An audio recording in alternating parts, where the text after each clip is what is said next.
Thank you. Thank you for that introduction, and thank you all for coming. Defending derivatives is not easy these days. A bubble in securities whose value was derived from the mortgage payments precipitated the worst financial crisis since the Great Depression. And the president spoke recently about how speculators buying and selling futures in oil, another form of derivative, are to blame for the skyrocketing gas prices. Politicians love to blame speculators since people may only see the profits being made without realizing the work the profits are doing to help us all. The Spanish dictator Francisco Franco allegedly executed grain speculators, blaming them for high food prices. This bloody strategy worked well in the short run. Food prices did fall, but without the price signals to direct investment, a famine ensued when a drought came. This is one of the few good stories, many good stories in Good Derivatives, the book by Dr. Sandor we're here to talk about tonight. He's one of the architects of many of the financial derivatives used around the world today. The book, which is on sale here at the back table, which I commend to you all, it's part memoir, part user's manual, part brief for financial innovation, and it should be required reading for anyone interested in not only the future of derivatives markets, but how we can use markets to solve problems ranging from global warming to poverty to water shortages. Dr. Sandor became interested in these markets when he was an assistant economics professor at Berkeley in the 1960s. He went on to fame and fortune from being a professor, and the president went on to being president from a professor. So I sometimes stay awake at night thinking what my version of that would be, but I think I'm just stuck being a professor. His hobby of buying and selling commodities futures led him to a position as a chief economist at a Chicago-based exchange. What turned into a year sabbatical turned into a very distinguished career. The characteristic of our guest is that when he sees a problem, he asks the following question, and that is, how can a market help solve this problem? Whether it's rising interest rates, disruption in the supply of plywood, uncertain grain prices, acid rain, carbon emissions contributing to climate change, his instinct is always to ask, can a market solve this problem? He helped develop the market in sulfur dioxide that helped dramatically reduce emissions that cause acid rain, and more recently, he pioneered the Chicago Climate Exchange, which for a while was incredibly successful at reducing U.S. carbon emissions equal to an amount the size that are produced by the size of an economy the size of France. One of the great things about capitalism, in my view, is that a lot of times the heroes are completely unknown to us. People like Mark Zuckerberg get the headlines, but really people like Dr. Sandor operate in largely obscure ways, but have profound impacts on the way we live our lives. And I'm delighted to introduce him and his contributions to our society in the next hour or so. And we'll reserve some time so that you can ask questions. So Dr. Sandor, I want to start, we did this one time before, and when my parents watched the video, my dad said to me, well, you know, I really don't know what derivatives are. This was a kind of a good introduction, but I thought we'd start there before we go to what a good derivative is. What is a derivative?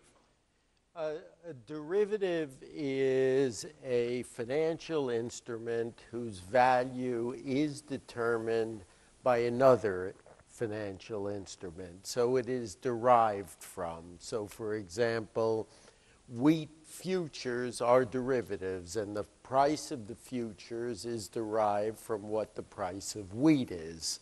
Treasury bond futures and options are derivatives. The actual treasury bonds themselves are just a financial instrument. So when I first used the word, I meant it to describe those things traded on organized exchanges for future delivery or for optional delivery based on an underlying instrument. Now, when you say delivery, I have in my head a farmer, there's a great picture of you in the book, on a tractor somewhere in Iowa or in Nebraska. I have in my head a farmer who thinks to himself, I'm worried about the conditions in the future. I don't know if I'm going to be able to recover the amount that was necessary to plant my fields and feed my family.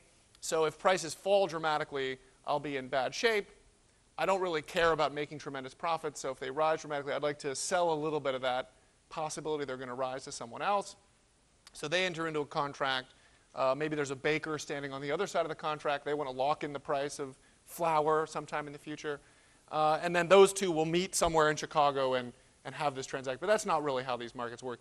These products aren't really delivered, are they?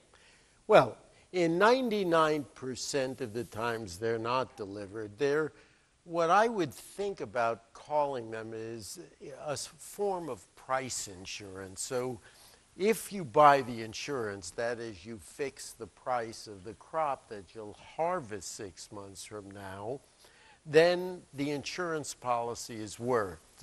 Just like when you buy insurance for a home, you don't need a fire to occur to know that you had insurance. So delivery is just a way of ensuring that the level or the prices that exist in the future are honest and fair prices. So you're right, it's not meant as a delivery market. It's meant to be price insurance for the farmer, for the baker. It's price insurance for the airline like Southwest that buys jet fuel. It is price insurance for anybody who hedges a physical commodity, who is on the producer side, copper, buyers and sellers. And so the market works in that way. So it's interesting you mentioned insurance, because I can insure my car, my house, I do.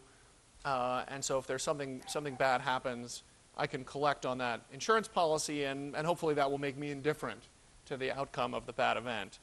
But two people in the audience can't bet on whether or not my house is going to catch on fire.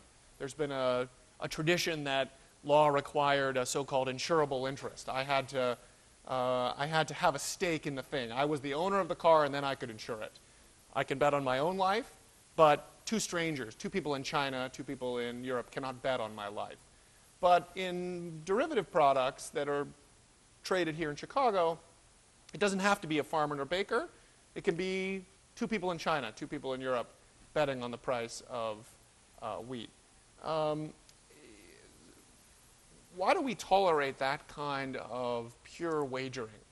It doesn't seem that much different than betting on whether I'll have another who's going to win the Belmont Stakes. Well, I think those of us in the business, or as economists or as practitioners in the business, define two different terms, and hopefully the students and faculty in the audience will bear with me for a second.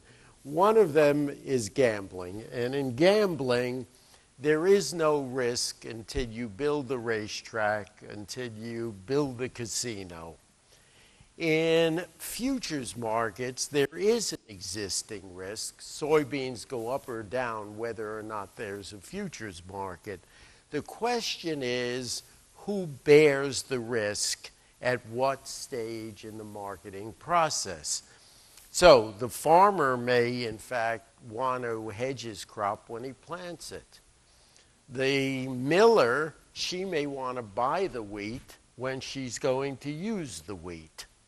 And so in between, the buyer and seller may have different time horizons, and the speculator stands in the middle to bridge the gap, the timing gap that occurs between when a buyer wants to buy and when a seller wants to sell. Sometimes they're close to simultaneously, but mostly in between. You need somebody to bridge that gap so that the spread between the buyer and the seller is kept fair. And what I mean of that is, think about a market like any other product. Do you want to see many buyers and many sellers so that you reduce the gap between the wholesale and the retail price? And the answer is, most of us would like to be able to know that there's competition when we're trying to buy something. There's many sellers. And concurrently, or if you're a seller, you want to see many buyers so you get a competitive price. And whether that's true for washing machines or automobiles or any other product or bread, competition and the role of the merchant or speculator who is in between the buyer and seller performs a very important economic function and helps both the consumers and the producers to get better prices. So that seems right to me. So what do you think explains, and this is going a bit far afield of what you've written here, but what do you think explains, given what you've described as an essential function for sort of lubricating capitalist markets, what do you think explains the centuries-old hostility towards those people? The practices of speculation and being a middleman were condemned in England going back as far as the 13th, 14th century. The market insiders were viewed as people who couldn't be trusted. They had deceitful motives and plied in misinformation. They weren't producing things